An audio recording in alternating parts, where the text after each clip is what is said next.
Hello and welcome to another End User Talk podcast. I'm your hostess, Jamila, your Lady in Tech.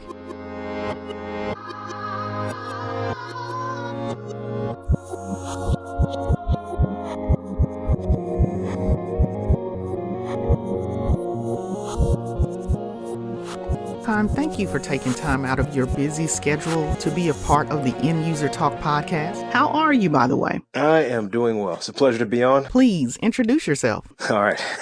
Well, I'm Khan, or as people know me on the interwebs, Young Khan. I'm a full-time graphic designer, illustrator, motion graphics artist. I wear a lot of different hats. I do a lot of different work. I'm kind of just a can you do it, fill in the blank guy, and I usually say yes. Can you do it? Yes, I can. If not, I will learn. Have you always taken on this many different types of creative roles? Not really at all. I haven't really done anything creative before this. I took a decade off from doing any kind of illustrations, drawings, anything. So kind of jump back in it, and people ask me, "Can you?" And I'm like, yeah, sure, why not? I can do that.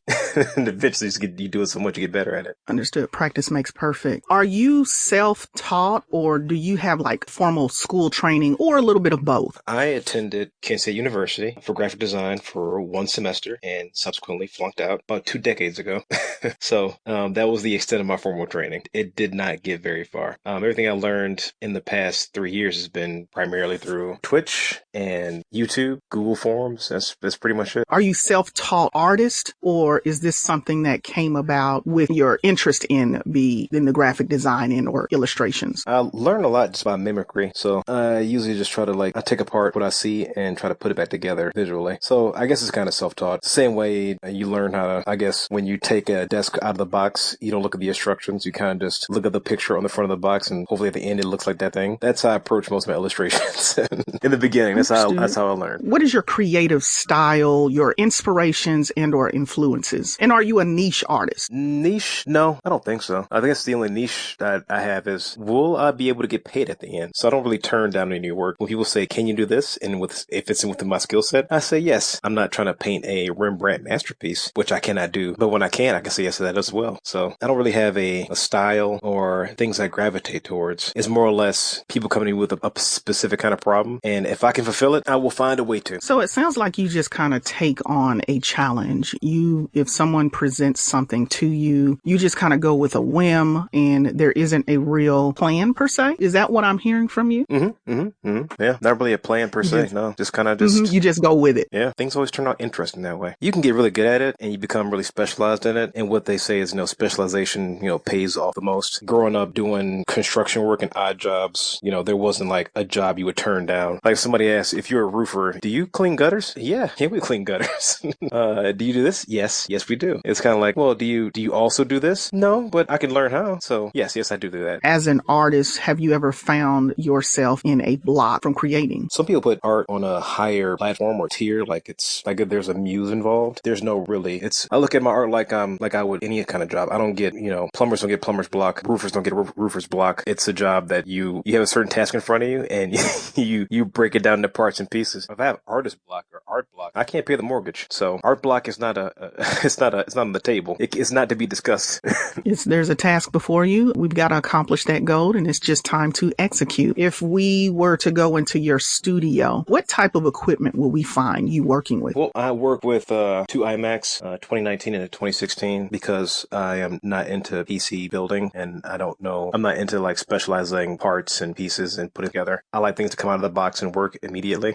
So I'm not into building things. So I got 2 iMacs. I have my Cintiq, Wacom Cintiq drawing tablet that my buddy had 2 of, and he sold it to me at a discount because it's a very expensive tablet. And outside of that, I have my accordion equipment. Got a Sony A6000 camera and a Blue Yeti microphone. What type of software do you preferably use? Depending on the job I'm working on, if it's just illustration, I use Clip Studio Paint primarily. It's a one-time fee. It's super user-friendly, and after using Adobe products since 99, it's one of the more comfortable pieces of like software you could use just out of the box, open the program and start drawing, and it's super like putting, pencil to paper. Outside of that, I've used Adobe products for everything else, design wise. For graphic design, logo design, I use Illustrator, and I make motion graphics in After Effects and a little Cinema 4D. So like stuff you see bumpers for YouTube videos, short commercials, stuff like that, I make in there. Okay. When a client comes to you and they propose a concept for you, is there a different way that you prepare for each type of request? Oh yeah. Emotes they have one in use, and that's to be used in, Twitch chats or Mixer or Facebook, et cetera, et cetera, et cetera. For logo design is a bit more challenging depending on the client and the end use of the logo. If I am working with a client a heating and cooling company, they're going to use that logo inside bands, their shirts, their business cards, et cetera. So it'll have many end uses. So it has to fit all those end uses, and the color scheme has to be, acceptable to use on white and black backgrounds. There are a dozen more applications it has to be prepared for. So I have to know all that stuff beforehand, before somebody says, "Oh, you make me a logo?" I'm like, "Well, yeah, what are you going to use it for?" I tell them the price between just making one for a company and one you would use just, digitally in a very small space. It's going to have one end use and no end use outside of that. Depending on those factors, it changes drastically, much drastically. Now, as far as you deciding to display your talents through a live stream. I was actually doing a podcast with a buddy. And I was already doing the work already. I was already just making emotes for, streamers. And we were on a Destiny Video Game podcast. And he was like, "You should really put us on Twitch." I'm like, "Nobody wants to see me do this." He pestered me for a couple months, and he was right. I was wrong. I definitely owe him a beverage of some sort. He just kept goading me because I had the equipment for the podcast to record with. So I got a little cheap, mini camera for Logitech for like $30 and hooked it up. And it'll be 3 years in August. The channel's growing exponentially. Met a lot of new friends, a lot more clients. It's nice to just work and have people there to talk to at the same time, because graphic design art can be a very isolating experience, even in these times of isolation. You look very comfortable when you're working. The camera quality, I have to say, is amazing. It's a very welcoming experience. You learn a lot. And I've noticed within your interaction with the chat, if someone has a question, you actually take the time out to respond to that individual's question. Do you offer any type of courses or tutorials on anything that you do? I did release my first course. It was an emote design course because I felt qualified to teach it after making a few thousand emotes. I was like, I should just write the course. And I took a weekend out and recorded the course. Then I re-recorded the course and released it in late January. We have over 100 students now. So it's like been 4 months since it's been out, roughly. And tutorial-wise, I do tutorials every month on my Patreon. Just things that come to mind or questions that are asked or questions I get asked a lot, repeat questions. I try to put together a 30-minute or hour and a half long video to answer those. So with your course, is this a pre-recorded course that someone can download and it's self-paced, or is this course where you're actually live instructing? It's a pre-recorded course with exercises, but just like you say, people come to chat and ask questions all the time. It's like anybody has a question during the course, shoot me a DM, shoot me a Discord message. I'm more than happy to clarify anything. I guess I taught the course too well because I'm always looking for feedback to, refine the course, to make changes or, update it. I'm just 100 students in. I think the one thing I got feedback on was like, "Was your dog barking in the background?" I'm like, yeah, I'm sorry. They got into a little tussle in the hallway. That was the most feedback I've gotten so far. So I did take my time, and I come from had a short stint in education for a couple of years. So I'm really big into educating. So I guess I did an okay job for a few days of work, a few days of recording. Well, definitely the feedback doesn't seem to have anything to do with the content itself. Do you miss teaching? Oh, I miss it a lot. I miss it a whole lot. There's nothing like, I miss all my kids mainly, seeing them come in at 9th grade and growing facial hair by 11th grade. And it was a great time. I was part of a really big layoff here in the Cleveland area around, I think 2010, 12, somewhere around there. But the unfortunate part was that I left that job and started working at a restaurant, and I worked half the hours and made, 30% more money than I did as an educator. So that's probably the saddest realization after I got out of the field. I agree. Teachers, they really don't make enough money for the things that they do. So hopefully as time goes goes by, people will see the impact that teachers make in our children's lives, and they'll reconsider boosting the income for teachers. It's a labor of love, and it's definitely a challenge. It was very rewarding. I actually saw it on my students very recently out and about, and actually I saw a couple of them recently out and about, so it was good to see them right before the virus hit. How has the quarantine affected your work? How has this experience been for you? Oh, it almost doubled my work queue 2 weeks into the quarantine. So now, since you're a jack of all trades, is there one of your roles more enjoyable than the other? Probably the thing I haven't learned to do yet. Whenever I get to learn something new, it's always that thing.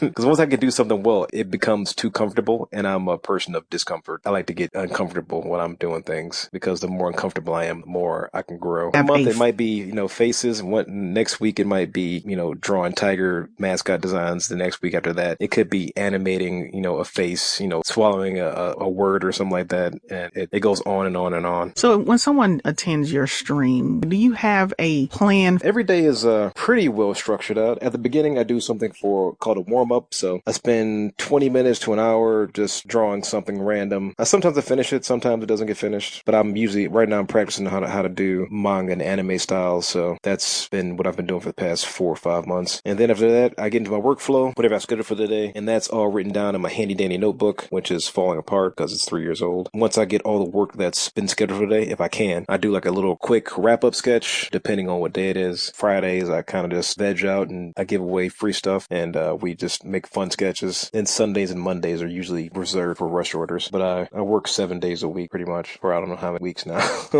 That's great. Now, I've noticed you have a catchy little phrase. Do you mind sharing that phrase right now? Yeah. When somebody follows on Twitch, I say, "Welcome to the Horde, where the coffee is hot, the beard is epic, sketchy. Now, what does that break down to? It began as a joke the first couple weeks I started streaming. So I called my followers the Horde because I got the nickname Khan from competing in Mongolian wrestling. So I've been competing and training in martial arts for over 25 years. Got the nickname Khan because I was really strong and I slammed a lot of people. So that's my nickname. And, Khans have hordes because they're roaming across the country, pillaging. And the coffee's hot because I drink coffee. I've been drinking coffee since I was 8 years old.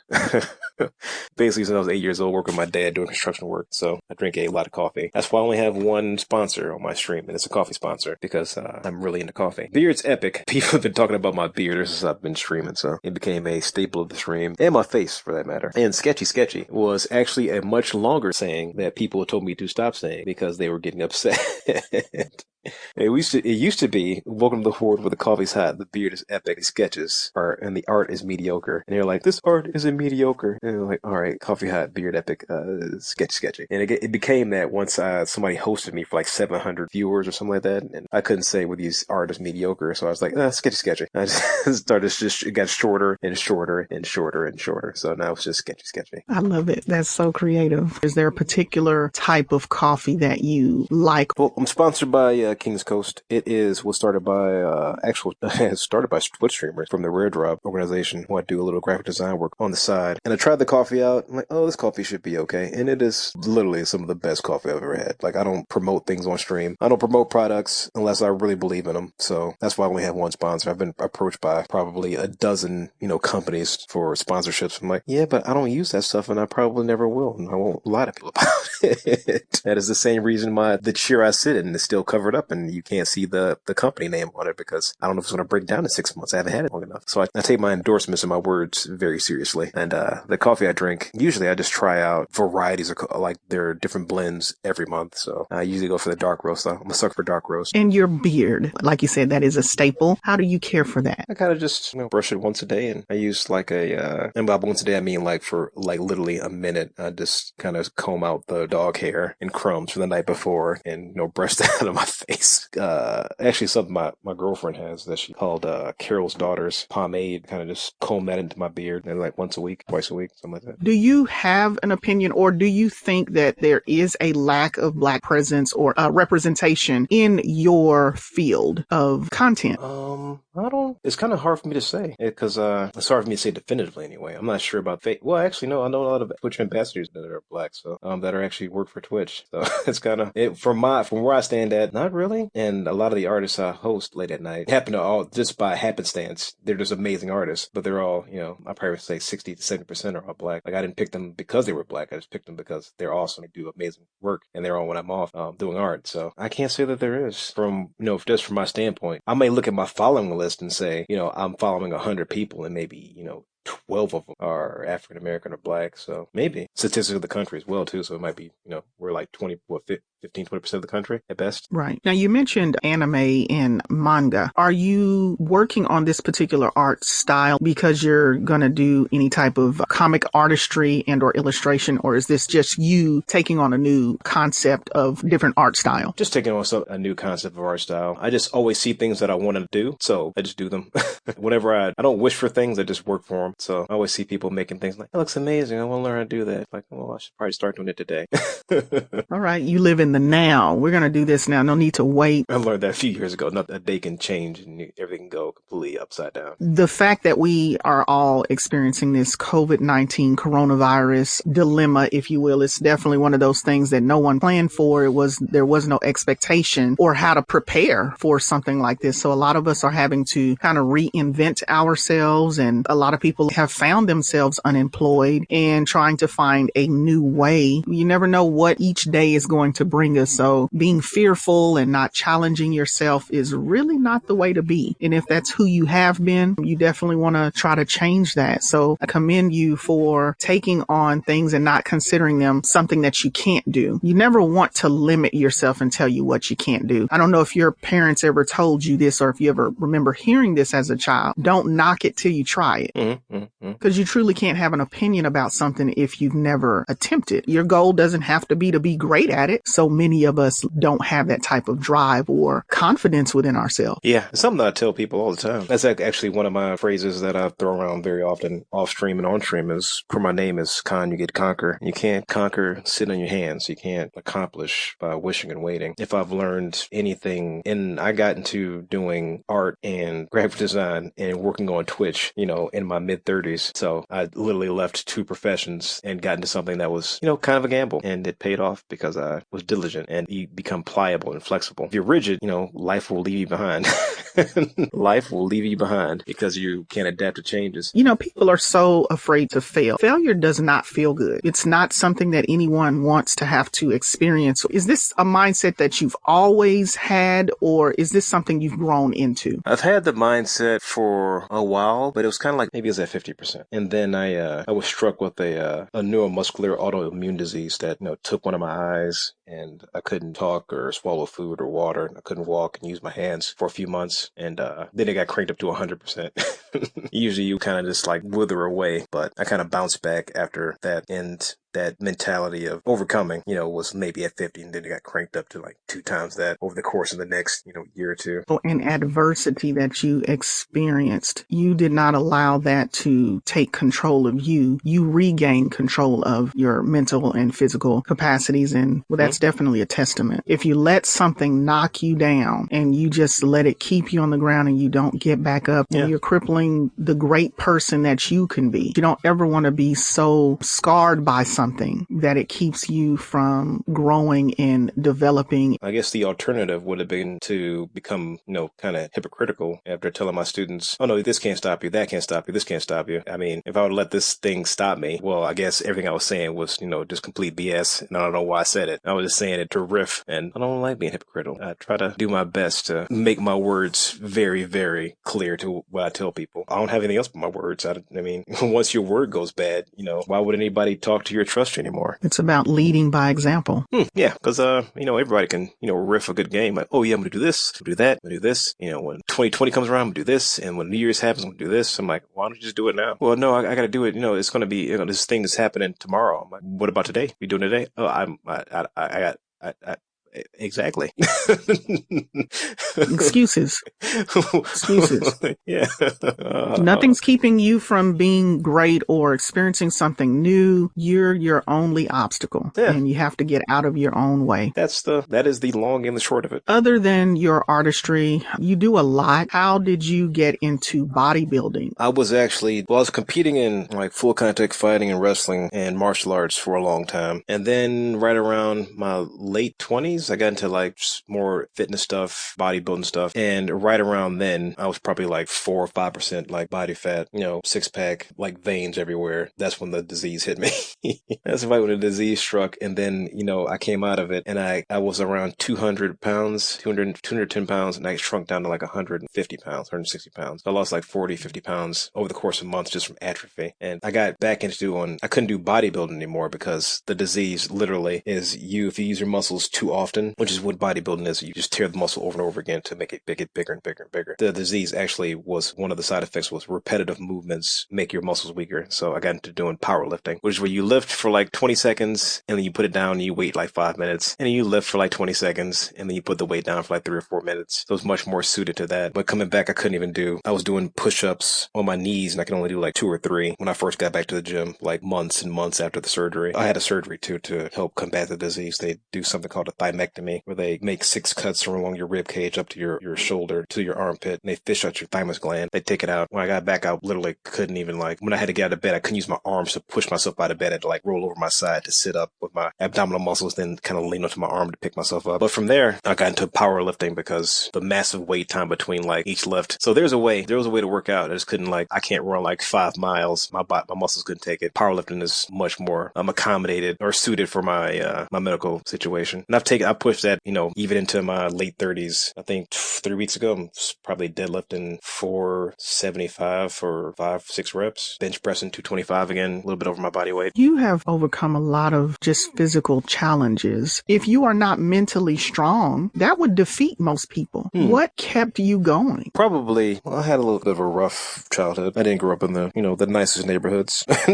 Originally from Detroit. The ongoing lore of my childhood from my family is before I even turned 1 year old, I caught a stray bullet into my thigh through a car door, through a car seat, into one of my legs that slowed down so much. So it didn't fracture any bones or anything. So if I survive that, I can, pretty much do anything. And I moved from there into East Cleveland, which is, it's a step below Cleveland in terms of how nice it is. And, I survived that and, I climbed out of that and went on to work two shifts of jobs for a number of years. So I worked second shift and third shift as a baker to get an apartment, to get out of the city, out of East Cleveland and move closer to the water. And I did that for a couple of years. And eventually I just kept working and working and working. And the house I live in now, my first house at the age of 25. So I just I don't like to be held back and say, well, you can't do this and you can't do that because you're from here. You're not meant to do this. You're a statistic. I don't like statistics. I don't like being told what my ceiling is in life. And no one should accept anything that's they're being told like that. Even if when it's all said and done, you do not escape those areas. You shouldn't stop thriving to stop because eventually you're going to build the willpower. Even in a prison of surroundings, mentally you're free. The mind's first. The will's first. And martial arts help with that. Martial arts help develop that willpower. It helped develop that willpower just through thousands of hours of repetition. Because when you do something so many times, you can pretty much do anything for a short time until it becomes, a habit. And then by that time, you don't complain about it anymore because it's a habit.